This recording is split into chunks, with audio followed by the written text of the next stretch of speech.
तो class 9th के हमारे एमपी बोर्ड के सभी विद्यार्थियों, लीजिए आप सभी के लिए यहाँ पर सोशल साइंस का एनुअल एग्जाम पेपर सॉल्यूशन अपन लेकर आ चुके हैं। यहाँ से मैं आपको, देखिए बच्चों, आप सब जानते ही हैं कि मैं आपको 5 से 6 तरह के पेपर देता हूँ। ये रहेगा 942, 300 विषय कोड रहेगा आपका। मेरी जवाबदारी आपको अच्छा स्कोर कराने की, पर मैं स्टार्टिंग में ही बता रहा हूँ बेटा, मैं 5 से 6 तरह के पेपर देता हूँ। आप मेहनत करो। अब आप शुरुआत से जुड़ो मेरे साथ, और जो बच्चे पहली बार अपन चैनल पर हैं, बेटा शुरुआत से जुड़ो। मैं 6 तरह के पेपर दूंगा सॉल्यूशन के साथ, गारंटी यार, मेरी गारंटी। यदि एक क्वेश्चन भी आउट चला जाए तो बाकी आपको मेहनत करनी पड़ेगी, और मेहनत तो करेंगे पर स्मार्ट मेहनत करेंगे। 5 से 6 पेपर में सारा पेपर का कबाड़ा कर देंगे अपन, सारे ऑल एमपी के लिए वीडियो रहेगा ये, ठीक है। बड़ी इंटरेस्टिंग क्लास रहेगी। मैं भैया है ना 6 से 23 तक का भी सॉल्यूशन दूंगा हमारे बच्चों को। और प्लस पॉइंट ये है इस बात में कि यहाँ पर हमारे बच्चों के लिए जो पीडीएफ है वो मैंने एनसीईआरटी कोचिंग एफ है अपना, उस पर डाल दी है, ठीक है। वहां से आप देख सकते हैं। तो चलिए शुरू करते हैं, और यहाँ पर भी पूरे की पूरा सॉल्यूशन में मैं शेयर करूंगा हमारे बच्चों के लिए। चलिए शुरू करें क्लास। आशा करूंगा आप जरूर इस वीडियो को अपने दोस्तों के साथ शेयर करेंगे, पसंद आएगा तो। देखिए, सिमली पाल जीव मंडल निश्चय कौन से राज्य में स्थित है? तो भाई साहब ये है उड़ीसा में। किस में है? ये है उड़ीसा में आपका, ठीक है। यहाँ पर राइट रहेगा। अच्छा, ये जो है बायो रिजर्व के नाम से भी जाना जाता है, मतलब नेशनल पार्क और बायो रिजर्व पार्क उड़ीसा में ही स्थित है, ये भी है। अच्छा आगे बढ़ें। भारतीय खाद्य सुरक्षा अधिनियम कब पारित किया गया? तो इंडियन फूड सेक्रेटरी एक्ट जो था वो कब किया था? 2013। इंग्लिश मीडियम का भी आगे आएगा, ठीक है। 2013 में ये अधिनियम पारित हुआ था, याद रहेगा भैया। भारत में मानसून का आगमन निम्नलिखित में से कब होता है? निम्न में से भारत का जो मानसून का आगमन है निम्न में से कब होता है? तो मई इसके प्रारंभ में होता है, जून के प्रारंभ में होता है, जुलाई के प्रारंभ में होता है, कि अगस्त के प्रारंभ में होता है, ठीक है। तो भारत में मानसून का आगमन कब होता है? जून के प्रारंभ में। ये तो नहीं होता जून में आएगी नहीं आए बारिश, यही है वो। पूर्वी घाट और का सर्वोच्च शिखर है, पूर्वी घाट का सर्वोच्च शिखर है तो महेंद्रगिरी, बी ऑप्शन राइट रहेगा बा। कर्क रेखा किस राज्य से होकर नहीं गुजरती? तो जो कर्क रेखा है वो आपकी उड़ीसा से नहीं गुजरेगी, बाकी राजस्थान, छत्तीसगढ़, त्रिपुरा से होकर गुजरती है। हो गया। लोकतंत्र जनता के लिए जनता का शासन है, ये कथन किसका है? ध्यान रखना है ना।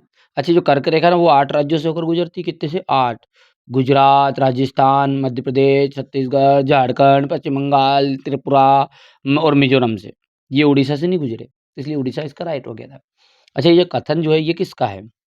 ये कथन है आपका अब्राहम अब्राहम लिंकन का, ठीक है। बहुत मेहनत करते हैं बच्चों, आपके लिए वास्तविकता बता रहे, भले आप मानो भले ही मत मानो, हमारे बच्चों के लिए बहुत ही ज़्यादा रिसर्च करके मैं सारी चीज़ें लेकर आता हूँ। 6 पेपर में आपको एमपी बोर्ड का जो पेपर है पूरे का पूरा बिल्कुल फिट कर दूंगा। मेरी जवाबदारी यार, आप तो मेहनत करो बस, है ना। चलिए, तो अपना भाई इंग्लिश मीडियम वाले बच्चों का देखते थे। In which of the following state is the Similipal bio reserve locked?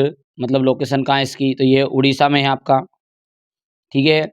यहाँ से फूड सेक्रेटरी एक्ट जब कब पास हुआ था ये? तो ये हुआ था 2013 में, ठीक है।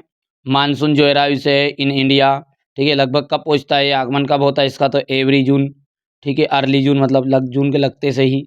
यहाँ से अपन यदि आगे की बात करें तो इसमें महेंद्रगिरी राइट रहेगा आपका, ठीक है। फोर्थ वाले का हो गया महेंद्रगिरी, इसका आ जाएगा उड़ीसा। स्क्रीनशॉट ले लेना, पढ़ना है बेटा, है ना, अच्छे से मेहनत करना है।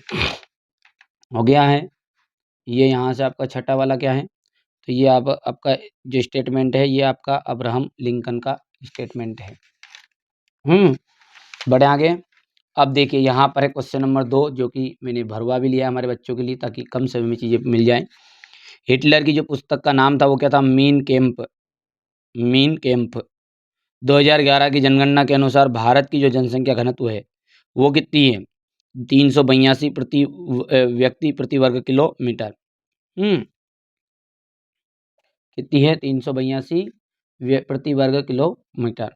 संसद में निम्न सदन को क्या कहा जाता है? तो संसद में जो निम्न सदन है उसे लोकसभा कहा जाता है। क्या कहा जाता है? लोकसभा। भारत जो है उत्तरी गोलार्ध में स्थित है। किस में स्थित है भारत? उत्तरी गोलार्ध में स्थित है। द सोशल कॉन्ट्रैक्ट की रचना रूसो की है। द सोशल कॉन्ट्रैक्ट की जो रचना वो रूसो की है। बस्तर जो है भारत के छत्तीसगढ़ राज्य में स्थित है। बस्तर कहाँ है? भारत के छत्तीसगढ़ राज्य में स्थित है। हो गया। ये यहाँ से आपका रहेगा आपका ये इंग्लिश मीडियम का कि name of Hitler book main काल कैंप अकॉर्डिंग टू द 2000। मैंने इंग्लिश मीडियम का भर दिया बच्चों, क्यों समय बर्बाद करे फालतू, स्क्रीनशॉट ले लेना है। चलिए कर पाओगे, जल्दी बोलो। चलिए आगे बढ़े भैया, सत्य सत्य की ओर आगे बढ़ते हैं। तो यहाँ से अपन देखते हैं सत्य सत्य को, ये देख लीजिए। देखो पालमपुर गांव के परिवारों की संख्या 450 है, तो बिल्कुल साहब आपकी जो एनसीईआरटी बुक है उसके अनुसार क्या है, पालमपुर गांव में विभिन्न जातियों के जो परिवार जो लेते हैं लगभग उनकी 450 संख्या थी। ठीक है, तो ये बात हो गई आपकी ट्रू। भारत एक धर्मनिरपेक्ष राज्य नहीं, लो सेक्युलर स्टेट नहीं है कि भारत है भैया, तो इसलिए ये बात होगी गलत।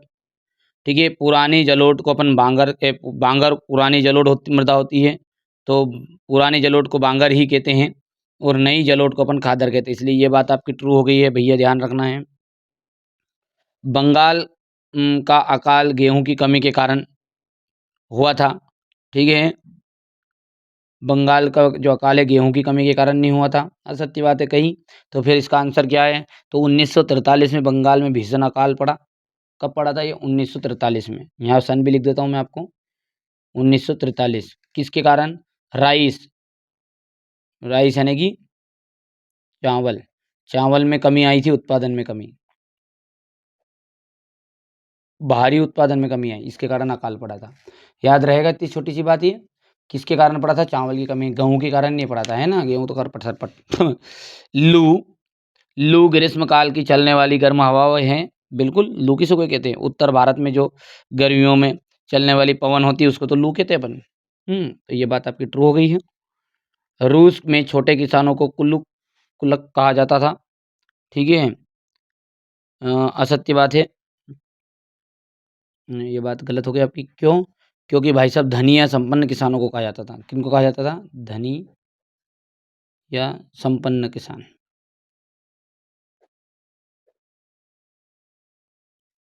किसानों को कहा जाता था।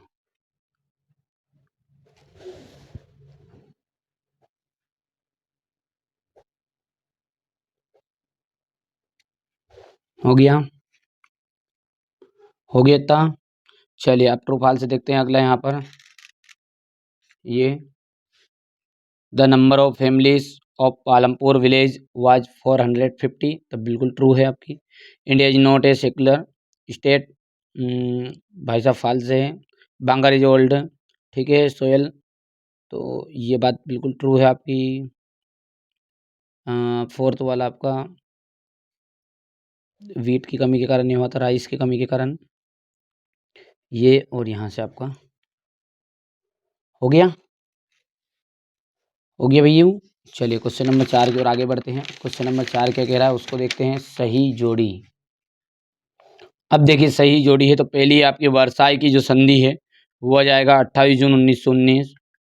आंग सान सुकी, ठीक है, आन सान सुकी, इसका आ जाएगा म्यांमार। भूमि मापने की जो इकाई है वो आपकी क्या है? हेक्टेयर। सर्वाधिक जनसंख्या वाला राज्य, तो सबसे ज़्यादा जनसंख्या वाला राज्य क्या है? उत्तर प्रदेश, यूपी। रोजगार गारंटी योजना के में कार्य दिवस, रोजगार गारंटी योजना में जो कार्य दिवस है वो आ जाएगा 100। और देश का सर्वोच्च कानून क्या है? आपका संविधान है। हो गया। चलिए यहाँ से अपन देखते हैं। तो पहले में आपका 28 जून 1909 एवं हाँ 1919 आ जाएगा। दूसरे का आपका आ जाएगा यहाँ पर म्यांमार, तीसरे में हेक्टेयर आपका आ जाएगा, फोर्थ का उत्तर प्रदेश, फिफ्थ में 100 है आपका, सिक्स वाला ही कर पाओगे भैया सही जोड़ी। चलिए अगला क्या है हमारा? एक वाक्य में उत्तर देना है आपको, और एक वाक्य में उत्तर में आपका देख सकते हैं क्या दिया हुआ है ना। देखो पॉलिटिक्स के रचयिता बताइएगा। पॉलिटिक्स के रचयिता कौन है आपके? अरस्तु। पॉलिटिक्स के रचयिता किसको माना जाता है? अरस्तु को। बहुविध फसल प्रणाली क्या है? देखो बहुविध फसल प्रणाली इसको कहते हैं कि एक वर्ष में एक भूमि के छोटे से टुकड़े पर एक से अधिक फसल उगाने को। भूमि के छोटे टुकड़े पर, यहाँ पे लिख भी सकते हैं अपन छोटा सा कि भूमि के छोटे टुकड़े पर, भूमि के छोटे टुकड़े पर एक से अधिक फसल उगाने की विधि, ऐसा भी कर सकते हैं। हिटलर का के गुप्तचर राज्य पुलिस का क्या नाम था? गेंगेस्टापो। ठीक है। बफर स्टॉक क्या है? खाद्यान्न का भंडार। आचार संहिता क्या है? चुनाव के समय लागू नियम का समूह। जन्म दर किसे कहते हैं? प्रति हजार जनसंख्या पर जन्मों की संख्या। ठीक है। हु वाज अरस्तु ऑफ पॉलिटिक्स, तो अरस्तु हो जाएगा यहाँ पर। पॉलिटिक्स एंथर ऑथर ऑफ, तो अरस्तु हो जाएगा यहाँ पर, देख सकते हैं। ये आपका अर्थ लेना आपको इंग्लिश मीडियम वाले बच्चों के लिए हो गया है। अब रही बात हमारे क्वेश्चन नंबर 6 से लगेगा 23 तक की, तो मैं आपको एक साथ सॉल्यूशन के साथ इन चीज़ों को प्रोवाइड करा देता हूँ बच्चों। वैसे ये आपको पेपर बता दूंगा, कोई दिक्कत नहीं है। ठीक है। ये इस तरह का रहेगा। ये पेपर के जो पूरा क्वेश्चन क्यों समय पर बात करें अपन, ये पूरा क्वेश्चन आंसर आपका जो है, ये टोटल क्वेश्चनों को मैं आपको पीडीएफ के थ्रू सारा सॉल्यूशन के साथ बता देता हूँ। चलिए तो पीडीएफ की ओर आगे बढ़ते हैं। और हाँ, आपका खुद का ऐप अपना एनसीईआरटी कोचिंग ऐप यदि आपने इंस्टॉल नहीं किया तो इंस्टॉल जरूर कर लीजिएगा। अब देखिए क्वेश्चन नंबर जो 6 है उसमें देख सकते हैं मानक यामोत्तर का अर्थ बताना है। ठीक है। तो मानक यामोत्तर का है पृथ्वी पर खींची गई एक काल्पनिक देशांतर रेखा होती है जो जिसे किसी देश में समय निर्धारण के लिए आधार माना जाता है। ठीक है। बस इतना सा आप लिख सकते हैं, बहुत कम शब्दों में लिखना रहता है। ठीक है, कर पाओगे। ये हमारे इंग्लिश मीडियम वाले बच्चों के लिए बहुत बढ़िया है। ठीक है भाई, यूँ सबको साथ में लेके चलने की कोशिश है मेरी, ताकि हिंदी माध्यम और इंग्लिश माध्यम दोनों तरह के बच्चों को अच्छा नंबर मिल सके। ठीक है, आप लोग सपोर्ट जरूर बनाए रखेगा। देखिए ज़्यादा ज़्यादा वीडियो को शेयर करना, क्योंकि मेहनत की है यार। आप क्या समझते हो कि ये चीज़ें आपके लिए वैसे ही तैयार हो गई है क्या? आप सभी एग्जाम देने जाते हो ना, तब भी मैं सोचता रहता हूँ कि यार हमारे बच्चों के एग्जाम में कठिन पेपर नहीं आ जाए, भले 9th में हो आप। ठीक है, आपके हिसाब से भले ठीक है, कुछ बच्चे से नवाइंद में, बेटा मेरे को तो टेंशन रहता है ना यार। मैं जो बच्चे मेरे साथ जुड़े उनका थोड़ी जीवन बर्बाद करना चाहते हैं अपन। तो जो चीज़ें मैं बता रहा हूँ वो चीज़ें इतनी खास है समाज विज्ञान के लिए, बहुत ही ज़्यादा मोस्ट इंपॉर्टेंट चीज़ें इनमें से आपके 100% आएंगे ही आएंगे। पूरे 6 तरह के जो पेपर दूंगा ना, उसी से आपका आउट नहीं जाएगा। कुछ भी करने की जरूरत नहीं, क्लास बड़ी इंपॉर्टेंट है। कम समय में निपटाना चाहता हूँ ताकि हमारे बच्चों को सारी चीज़ समझ में आ सके। भारत का जो क्षेत्रफल है वो कितना है? तो भारत का कुल क्षेत्रफल है 32.8 लाख वर्ग किलोमीटर। ठीक है, क्षेत्रफल की दृष्टि से भी भारत का विश्व में 7वां बड़ा देश है। बस इतना सा कर सकते हैं आप। What is the area of India? तो the total area of India about 3.28 million square kilometres. India rank 7th in the world in term of area. बस खत्म, इतना बहुत ही कम शब्दों में लिखना, ज़्यादा कुछ पढ़ने की जरूरत नहीं है। बांगर और खादर में अंतर है, तो देखिए बांगर और खादर में अंतर आपको इस तरीके से लिखना है, एक तरफ लिखना है बांगर, एक तरफ लिखना है खादर। ठीक है भैया, करना है ऐसे ही अंतर को। अब इधर जो बांगर है इसमें क्या जाएगा?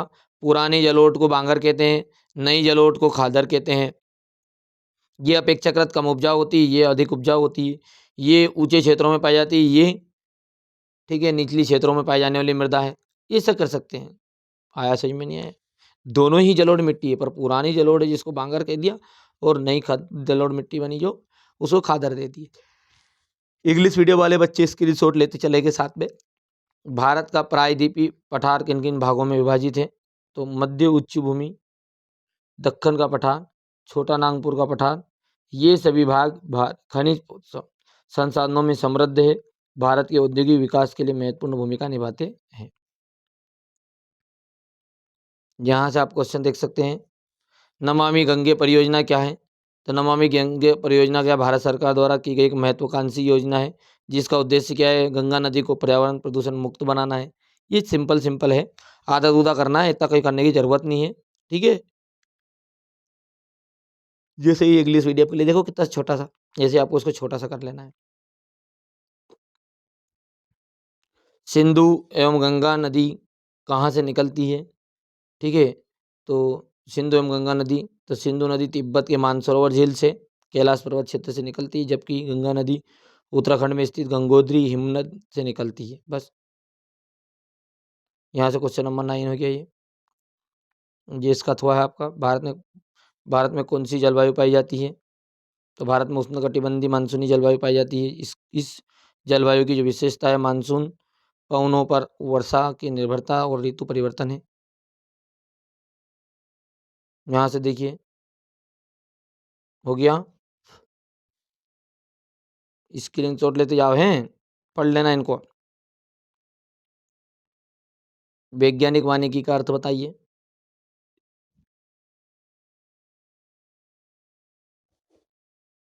उत्तरी मैदानों में जनसंख्या घनत्व अधिक होने के कारण बताइएगा। तो क्यों? क्योंकि यहाँ पे भूमि अधिक उपजाऊ है, कृषि के लिए अनुकूल है, ज़्यादा ज़्यादा लोग रहेंगे, यातायात और संचार के साधन अधिक है, औद्योगिक और आर्थिक अवसर अधिक है। ठीक है, यहाँ जल के स्रोत, नदियाँ, सिंचाई की सुविधा प्राप्त उपलब्ध है। हो गया।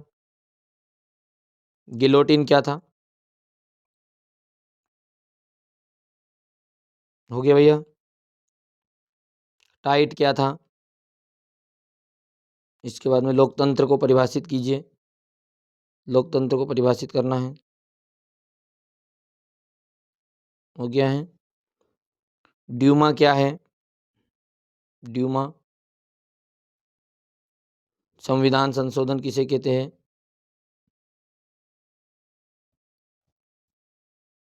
रंगभेद किसे कहते हैं? स्थायी पूंजी किसे कहा जाता है?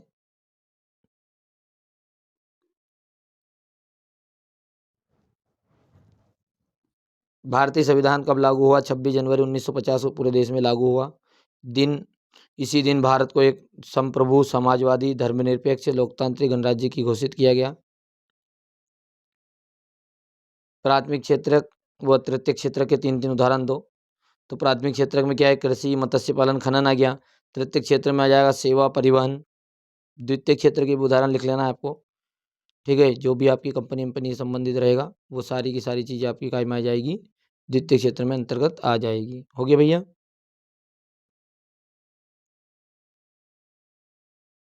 यहाँ से इसका स्क्रीनशॉट ले लो आप। अधिकार क्या है?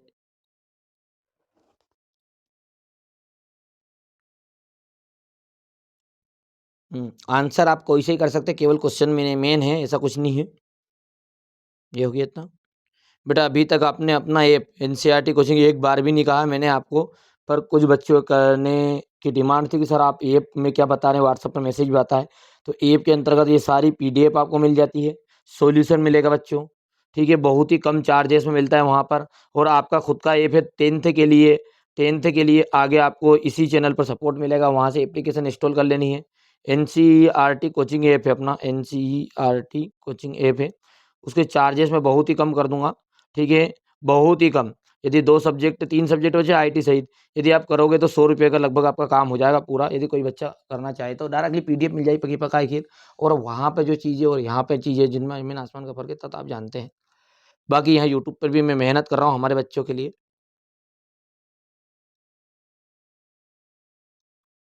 हो गया क्वेश्चन नंबर 19। ये रहेगा क्वेश्चन नंबर 20। आप सभी के लिए बेटा, आप सब लोग सपोर्ट करना, क्योंकि यार देखो आप लोगों के सपोर्ट की बहुत ज़्यादा ज़रूरत है मुझे, बहुत ही ज़्यादा ज़रूरत है बच्चों, जो वास्तविकता बता रहा हूँ, है ना। क्योंकि यार भैया है ना, बहुत मेहनत की यहाँ तक आने के लिए, चैनल को लाने के लिए। और आप लोग मेरा साथ मत छोड़िएगा बेटा। अब आने वाले समय में 10th में मैं आपको यहाँ पर गर्मी से ही तैयारी करा दूंगा, यदि आप लोग कहोगे तो। हिंदी माध्यम और इंग्लिश माध्यम दोनों की तैयारी हो जाएगी, और चैप्टर को बिल्कुल 3D माध्यम से, इमेज के माध्यम से, कुछ वीडियो क्लिप के माध्यम से समझाने की कोशिश करूंगा, ताकि आप तक अच्छी चीज़ें को डिलीवर कर सकूं। हो गया ये क्वेश्चन नंबर 20। यहाँ से देख सकते हैं यहाँ पर ये भारतीय संसद के कार्य।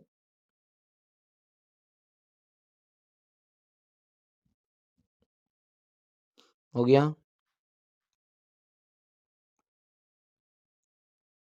यहाँ से उच्चतम न्यायालय को संविधान का संरक्षण क्यों कहा जाता है?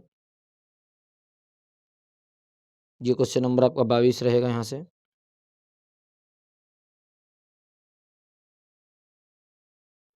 और ये यहाँ से देखिए, अथवा वाला निर्धनता को दूर करने के उपाय।